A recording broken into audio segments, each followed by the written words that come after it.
Hello, hello, everyone. This is the Everyday Stranger Podcast, and I'm your host, Alonzo Williams Jr. Today is Wednesday, which means you guessed it. We are kicking off another episode of the IG Stranger of the Week, where I interview a random stranger from my IG feed. Today, I am joined by Christina Kolosova, IG name Bluesy Ghetto.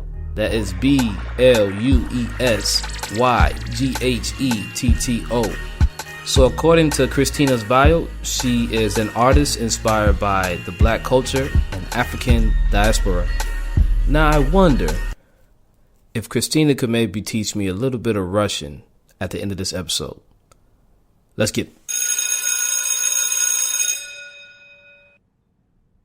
Hey, how are you today, Christina? I'm doing good. So it's been very frantic week for me, actually. Yeah, you travel a lot, huh?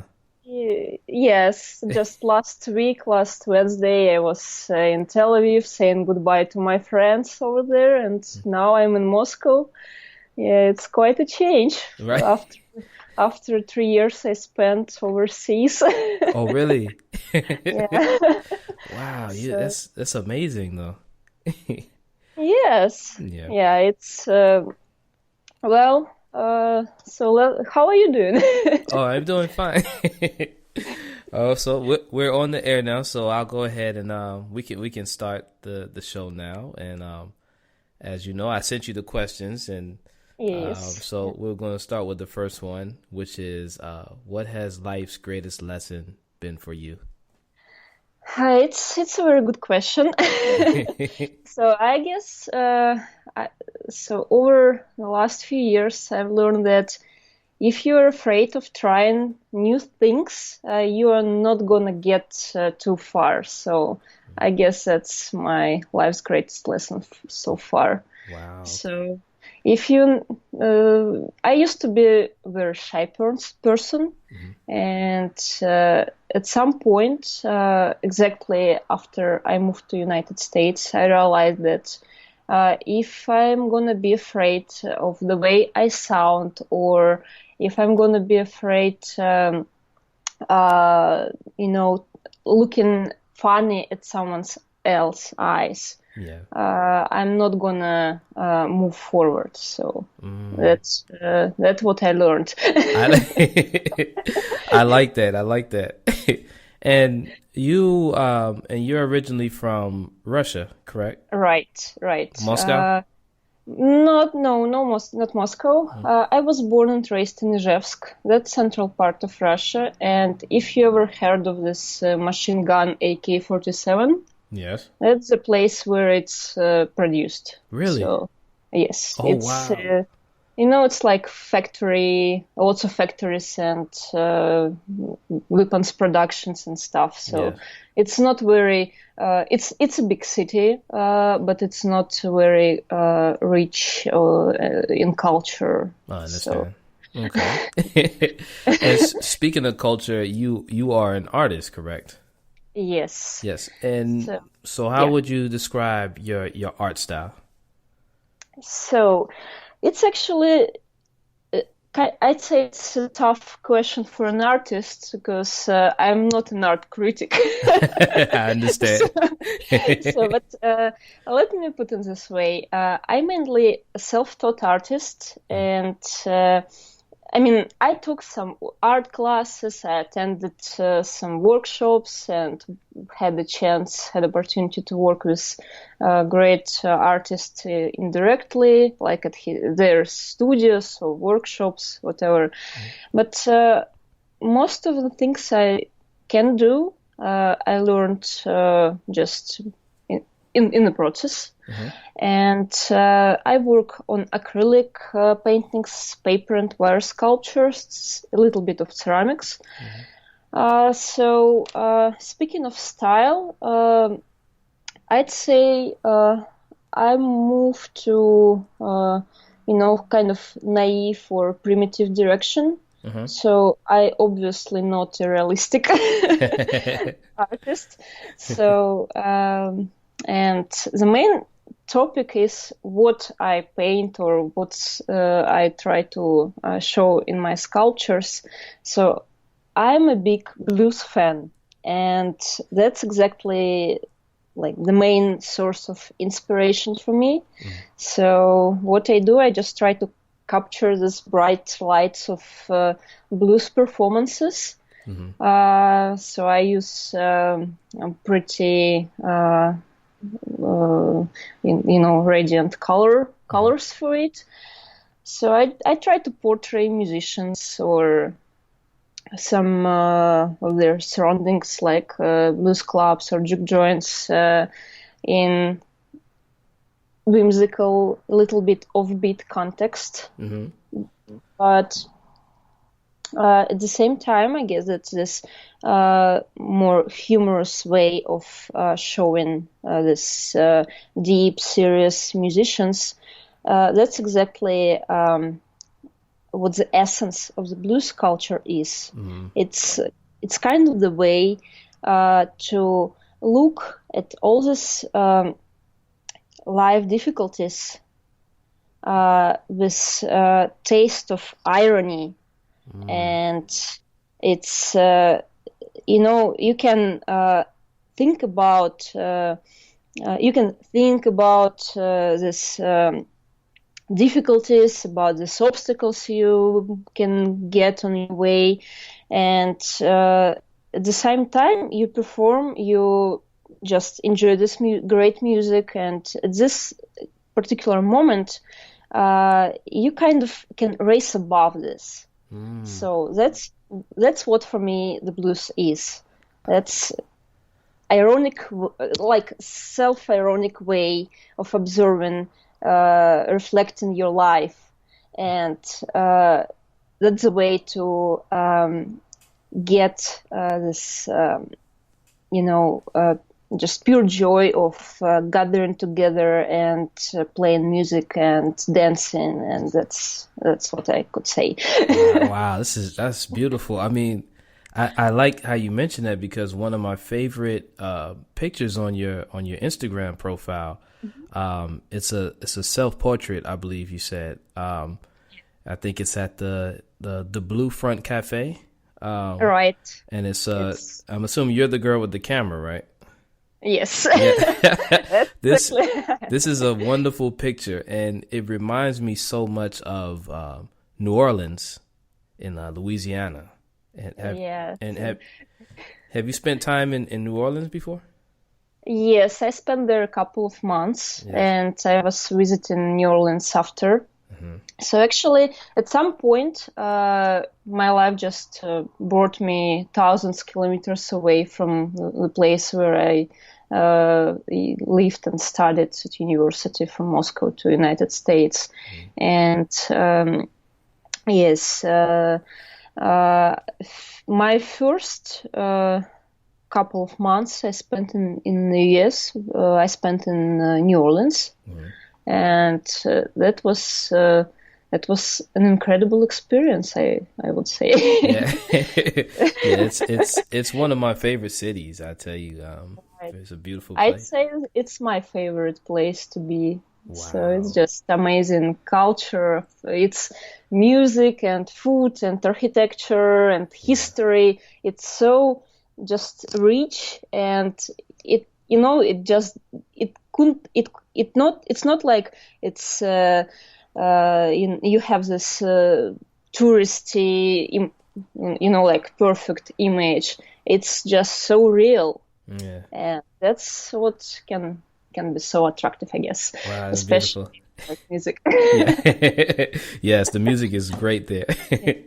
And right. So when I had first found your page, I noticed I always read people's bio, the description. And I noticed that you mentioned that you're inspired by Black culture and African diaspora. Yes. Can you kind of explain more and what was it that inspired you about these things? Sure. Sure. I guess I became acquainted with the blues culture and with African American culture in my early childhood. My mom had some small collection of music. So B.B. King, Louis Armstrong, Ella Fitzgerald. So I just was attracted by the sound of this music. And later on, I just took, I'd say, a keen interest in the origins of this culture, in the origins of this music. So by that time, I took some art classes, but I didn't really consider myself as an artist in the future. I wanted to concentrate on my history studies, and at some point I left my hometown and went to university in Moscow, so I spent 5 years in Moscow. And there I actually got to an Institute of African and Asian Cultures Studies. And I just got to learn, I just got my major in African culture and languages and history. Wow. So it was, I wouldn't expect that I'm gonna get my degree in this field, but it's just the way this university works. So you apply there. You just need to pass some exams, and they have different departments and different. They provide different languages. Right. So you can say what would you like to learn, and most of the times it's just like you get what some people in administration would decide you will get. So I thought that it was kind of a destiny for me. Yeah, I agree. So, because at that time I already learned something about blues. I already I was browsing all around, just trying to look for some information in Russian or translate something from English, which I wasn't really great in by that time. So it was just, I thought it's going to be a great way just to get a wider perspective of this whole thing. And yes, later on, just my research inspired me to switch from the science to creating art. Yeah. And so I began painting again. So right, that's a beautiful thing. I love that. I love the fact that you're inspired by these things as well. Like that's amazing to me. So yes, and at some point I just I cannot say that I really wanted to stay in academia in Russia. Or I just didn't feel like I belonged there. And it wasn't nothing to do with the subject I learned. It was just about the whole system.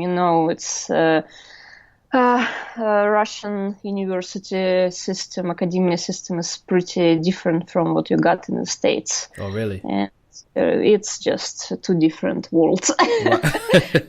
What are some of the differences or anything that stands out? Let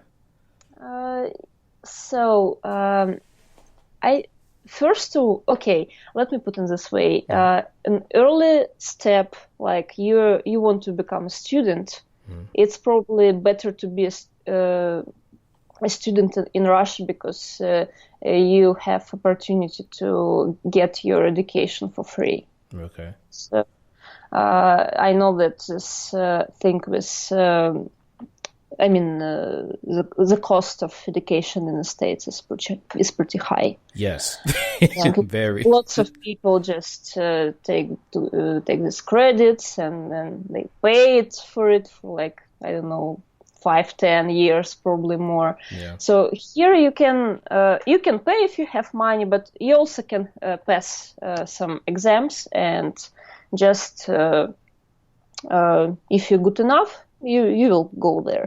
Oh wow. That's cool. So, yeah, that's a cool thing. Yes, Yeah. and but otherwise, when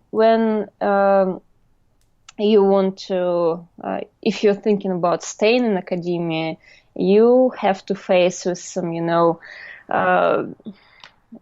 some things which are lots of bureaucracy. It's kind of an old system. It's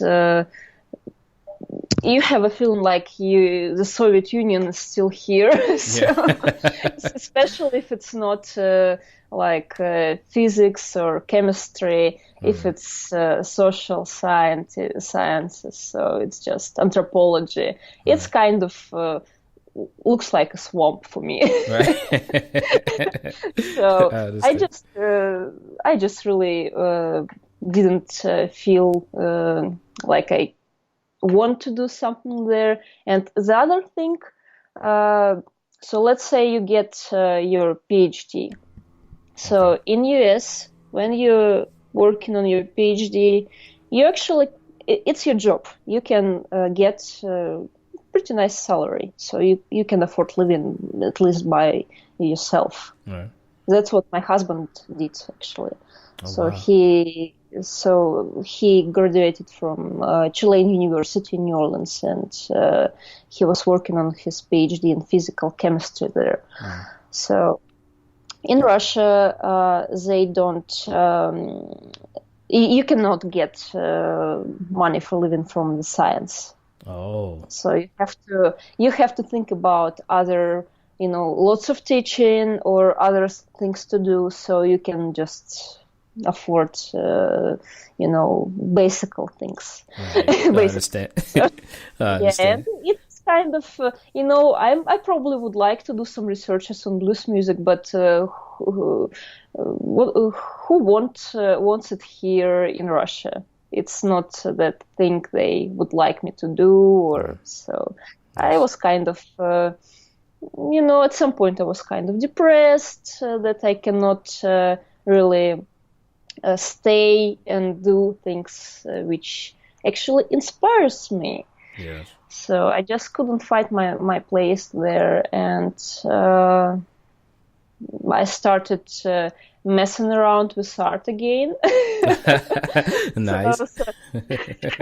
So my friend just invited me to make a mural in her new ceramic studio, and I was taking some art classes, and I was just so inspired. So I just wanted to switch totally to artistic career.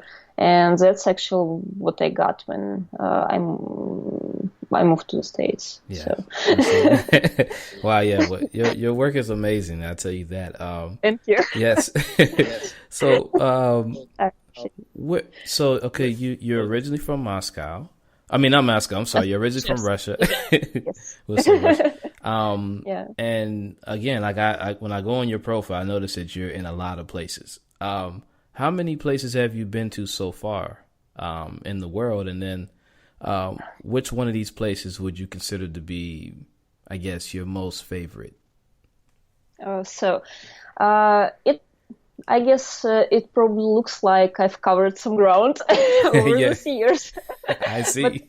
But in fact, I actually was just in 4 countries except Russia. Wow. So I wasn't really, I wasn't really traveling around, but whenever I got somewhere, I covered some ground, particularly this country. Right. And actually my first trip was very exciting and interesting. When I studied at university, I had some, this internship thing, and because I was studying Swahili and Tanzania culture, we went to Tanzania, to Dar es Salaam University, and we spent about a month there. So it was literally just my first foreign country, Tanzania.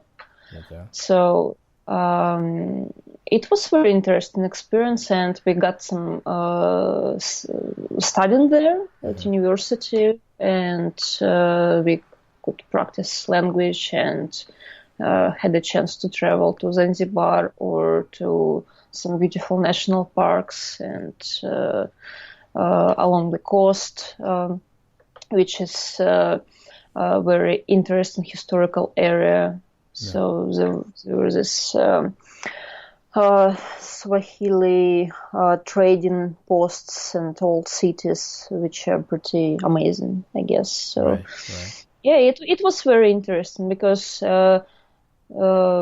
lots of people in Russia just have no clue what's happening in Africa. So they just have basic images from the news or whatever, which is not. It doesn't show the whole thing. It doesn't say anything about this rich history, enormous amounts of different cultures. It just so I guess my studying just gave me this wider look at just the culture itself. Yes, I understand. So Wow. even if I decided not to stay in academia or not to go to, diplomacy like lots of my classmates did. So I guess it was all just for good for me. I understand. Yeah. Amazing. And you speaking about like Swahili and language and everything. How many languages do you speak? So right now, I would name just two languages. That's Russian, my mother tongue, and English.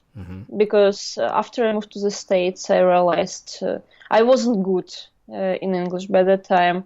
And I realized if I want to live here, I just need to start speaking and be not afraid of my accent or making some mistakes, whatever. So now English just, moved back all my previous languages. So, but I used to study actually 4 languages before at university. My 2 African were Hausa, which is northern Nigeria, and Swahili, Tanzania, Kenya, Uganda, this part of Africa. So I studied German, but I didn't have a good relationship with this language. I understand. And I just, had a little taste of French. So it was just, brief start, but I didn't move forward so far. So anyway, I totally understand. yeah. So if you would ask me to say something in Swahili, I would say that I'm not ready to do it now. I just need to go through my grammar books again. Yeah, and I totally understand because like let me see. Within 3 years, I studied 3 extra languages aside from English, which was Portuguese, Italian, and Spanish.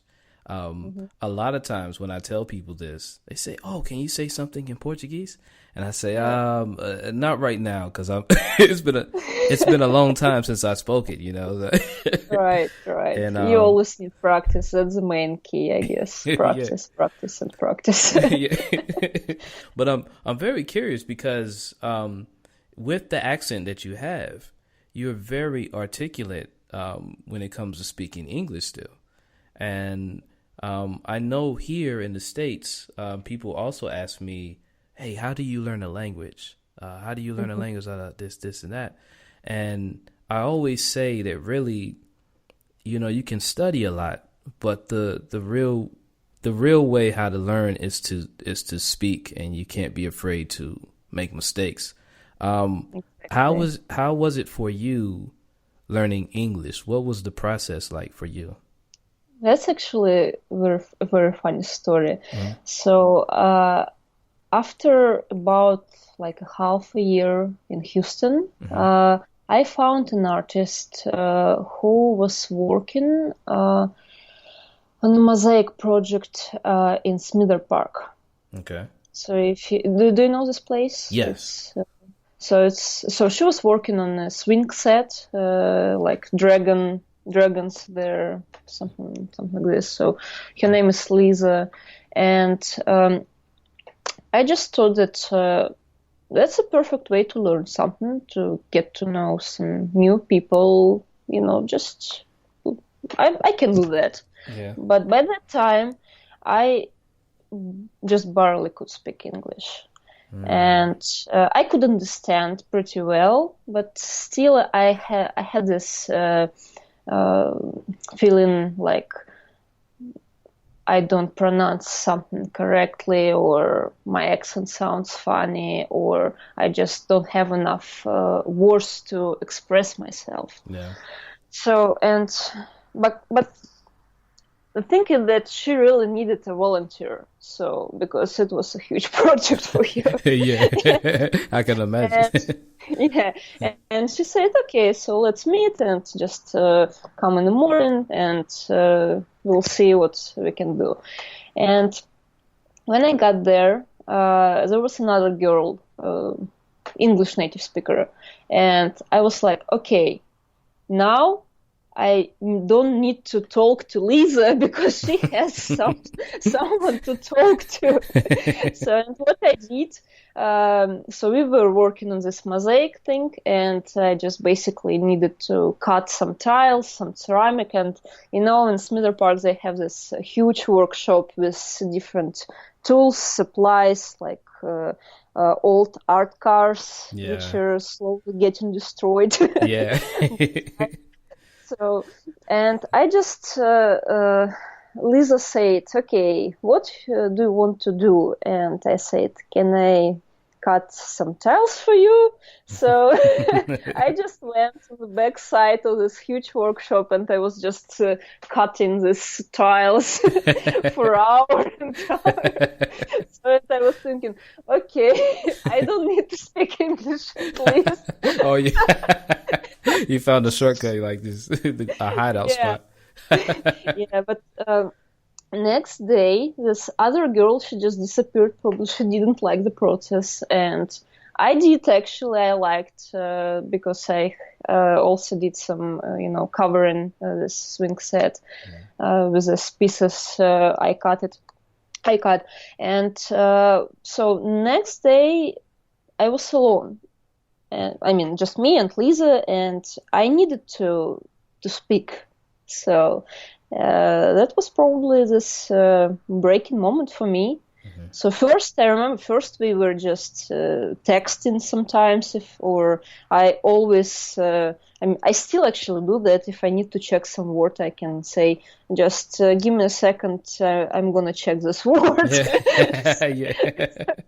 So after that, I started, I found some English second language class, but it wasn't really, it was for free, and it was, so some students, they needed to practice in teaching for their own exam. So they had a pretty diverse group, different people from all over the world, different accents. And that also helped me because it was very, easy. I mean, not like easy to do, but how would describe it? How would describe it? Like interesting, kind of playful way to learn language. I see. So they just wanted us to speak together, like to speak to each other, spend some time working on some exercises together in groups, and when everybody actually speaks language you don't. I mean, we didn't have this common language except English. Oh. I mean, some folks were from China, some folks were from India, some folks were from Russia, from Ethiopia, from everywhere. Wow. And we just actually had to speak. Mm-hmm. And it kind of helped me, I guess. Yeah. And after that, I still was working on this Mosaic project. I started hanging out with Lisa's friends, and eventually I found a good friend of mine. He became a good friend of mine, an artist, political cartoonist, John Branch. So I just met him at a jazz concert, Axelrad Beer Garden. Kermit Ruffins played there sometimes. Right. So I met him and his wife there, and we became close friends. And he was very patient about meeting, really a stranger from different side of the world who likes this culture, who goes to the concert all the time and stuff. And we just became friends, and I've got probably the best way to practice English. It's way better than going to school then, huh? For to learn a language. This like that is so cool. Like, and like how your encounter with the stranger, led you to learning a new language. It's right. pretty cool. And there was another funny story after, because I noticed that you work on the podcast with some of the artists I know from Third World area. Really? And yes, I mean, I was listening to some of your podcasts, and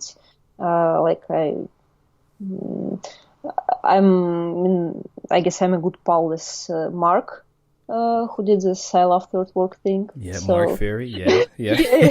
Really good friend, really good guy. So actually, Third World area, Project Row Houses became a place where I actually, I started to socialize with people, because at some point they announced sculpture workshop with J.C. Lott. Okay. And John and Ivy went to this workshop, and it was also kind of funny language experience for me, because it was still the time when I wasn't that well, I still cannot say that I'm eloquent, but at least I can articulate myself. So at that time it was very difficult for me. Yeah. So it was very interesting and funny how I got to know Jesse, because he barely could catch my accent.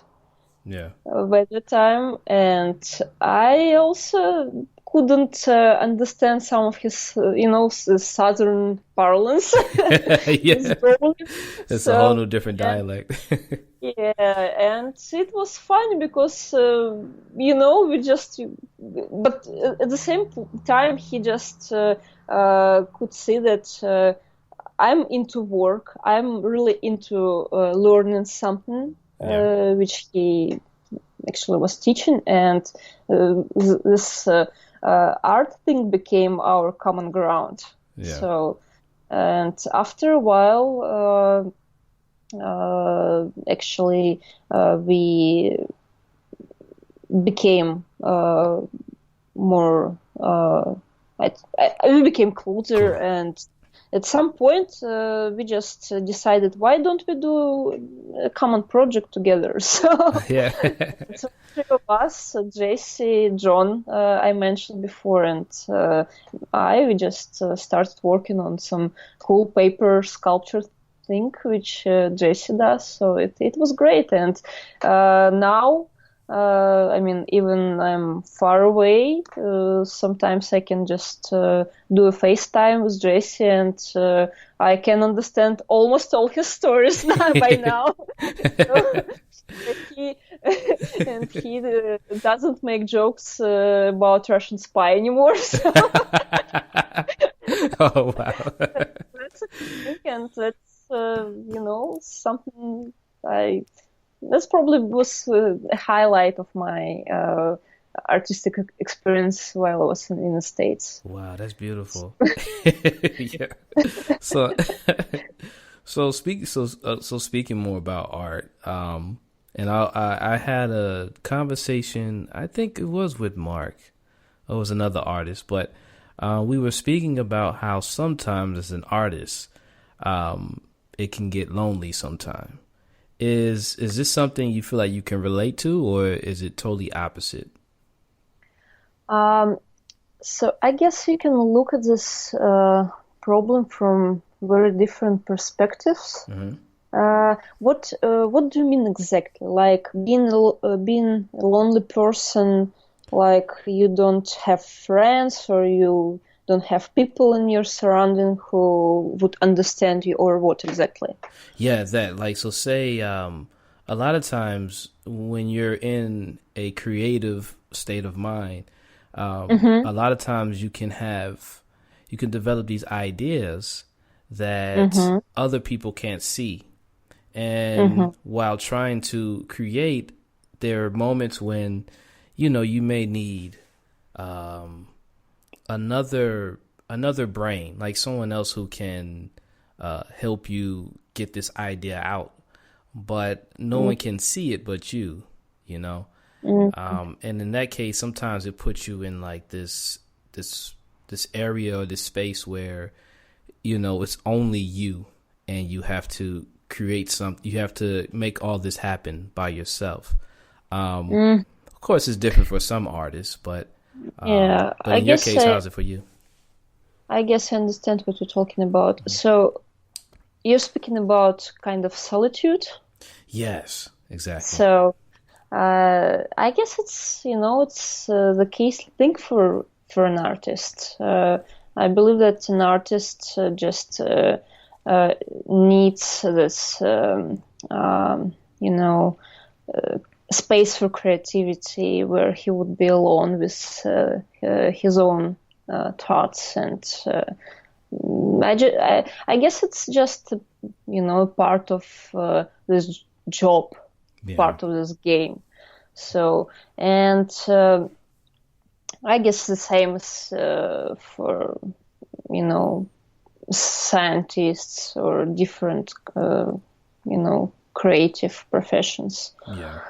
jobs. Yeah. So I I cannot say that I'm a lone person. Hmm. I'm or I can. I mean, sometimes I just want to stay alone with my own thoughts, Yeah. and I don't want anyone to disturb me while I'm working. Yeah. Yeah, that's a good way to put Ex- it. except this person would suggest me some wine or something like this, or snack. Yeah, I can totally relate. Yeah, but no, I mean it's fun working together. I had this experience,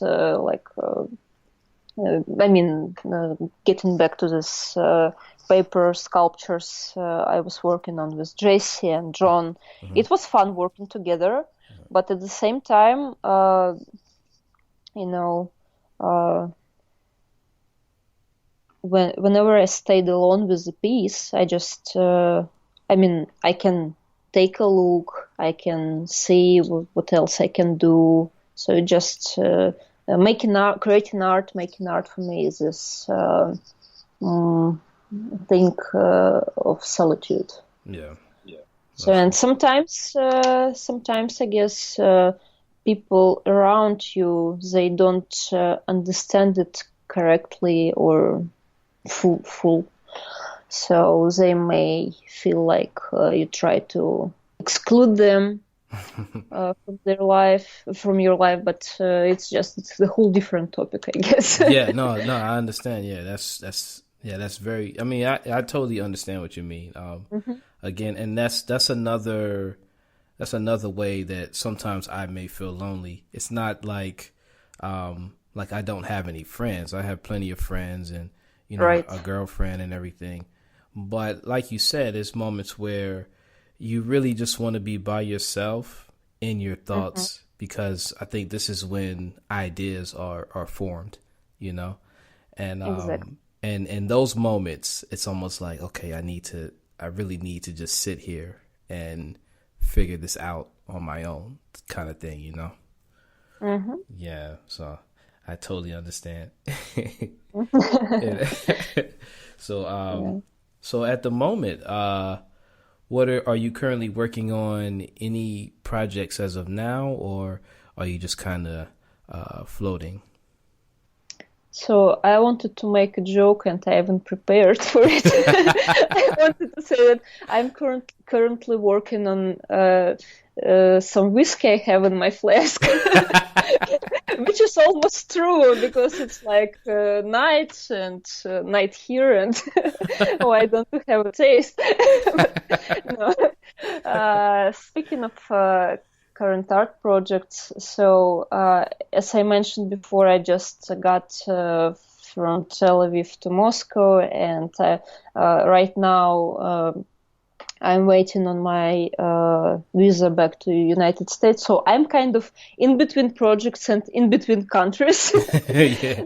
So, but I recently finished a lovely commission project, two paper pieces. Okay. So this technique, which I picked from Jesse, he calls it paper construction. Okay. So it's not papier mâché; it's different technique, and it's actually allows you to build a pretty solid piece of sculpture of paper, of Mm, cardboard. I see. So it's very interesting.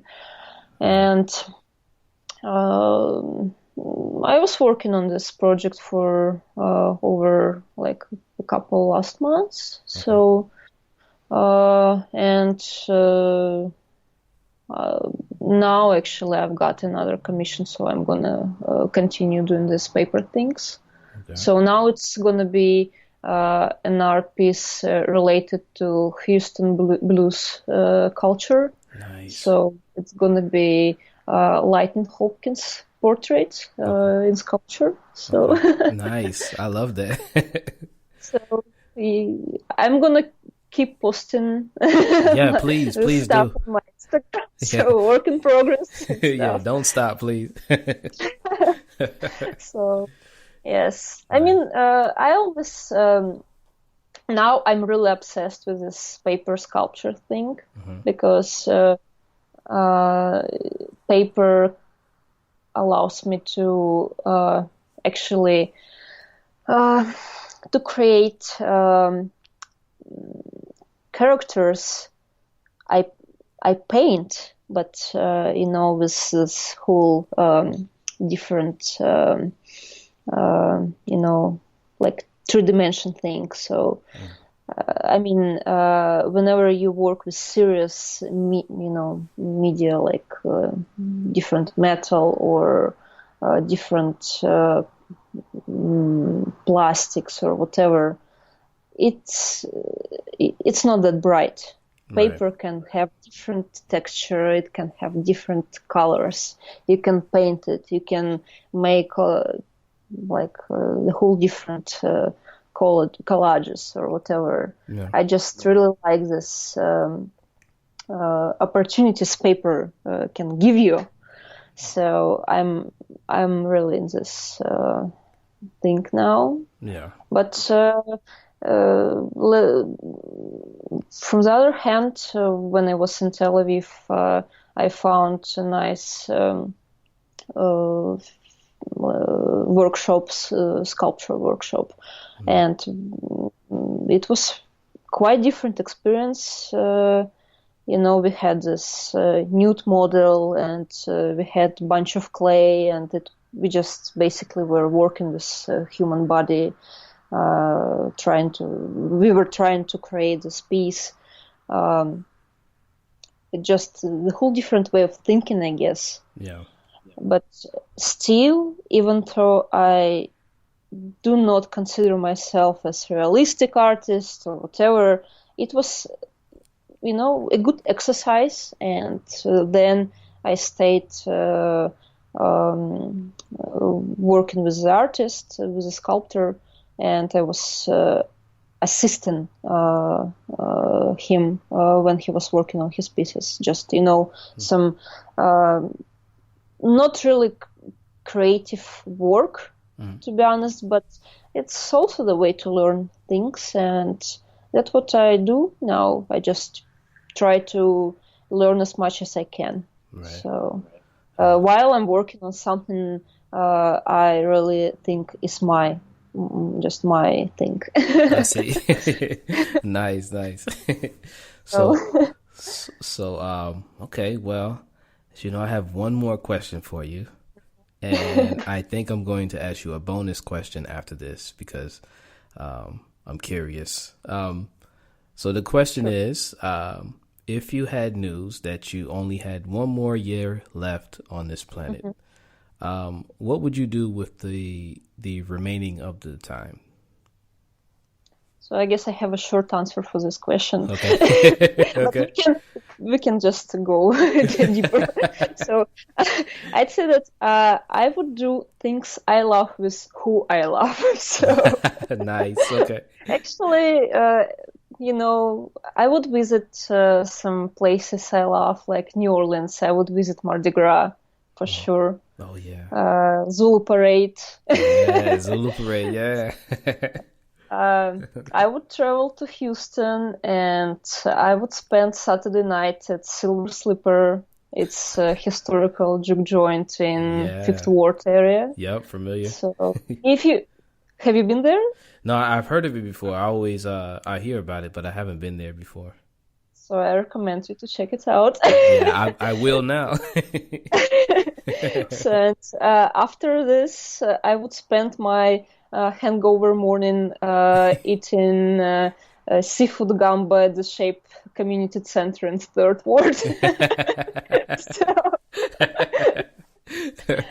I like that. I would try to spend as much time as I can with people I love, and I would do and visit and eat and listen to things I love. So that's my answer. Nice. I like that. So I have a bonus question because after having this conversation with you, I'm inspired because I love language, right? Mm-hmm. And for some reason, I feel like in the near future, I'm going to attempt to learn Russian. Okay. Mm-hmm. To start me off, how would I just say a simple greeting in Russian? Sorry, could you please simple greeting, right? Greeting, yeah. Okay. So we have. Sorry, it's just. Okay. It happens when you learn language. I understand. So the most simple thing to say hi is "Привет." Привет. Привет. Привет.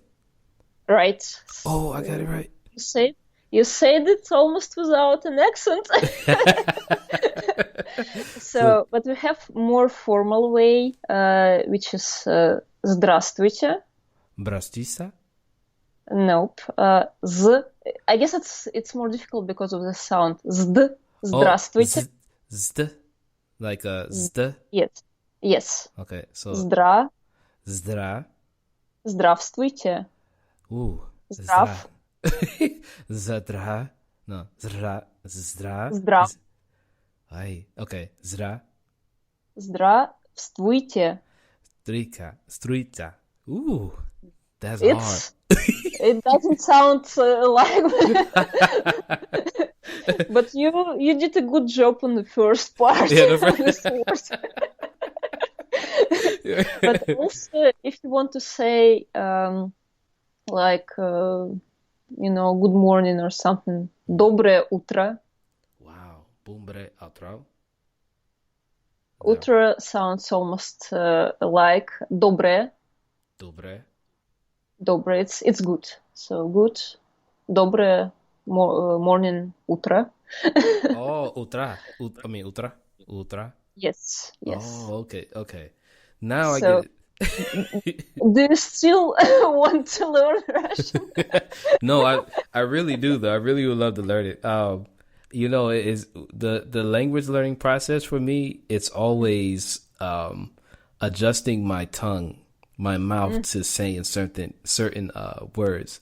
And you just gave me my first sample of what I would have to do with my mouth to to learn Russian, because that was a very unfamiliar sound. The sut, the sist, that sounds very unfamiliar for me. So I would have to practice that and to get better. I would give myself a year, and I think I'd be able to learn Russian.